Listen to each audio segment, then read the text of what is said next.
రంగారెడ్డి జిల్లా రాజేంద్ర నగర్లో అక్రమ నిర్మాణాలపై హైడ్రా అధికారులు చర్యలు చేపట్టారు. శివరాంపల్లి చెరువును కబ్జా చేసి ఫ్లాట్లుగా మార్చి కొందరు వ్యక్తులు నిర్మాణాలు చేపట్టారు. చెరువులో అక్రమ నిర్మాణాలు చేపట్టారనే స్థానికులు అధికారులకు ఫిర్యాదు చేశారు. దీనిపై సీఎం రేవంత్ రెడ్డి సీరియస్ కావడంతో హైడ్రా ఆధ్వర్యంలో అక్రమ నిర్మాణాలను కూల్చేశారు. ప్రభుత్వ జాగాల్లో నిర్మాణాలు చేపడితే కఠిన చర్యలు ఉంటాయని వార్నింగ్ ఇచ్చారు.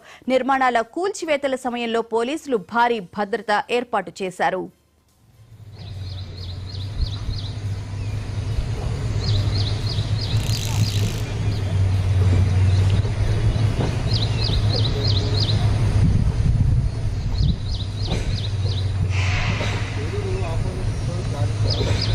మంచిగా వస్తుంది. అక్కడ ఒక నచ్చమా చెప్తాను బిల్డింగ్ పోదాం.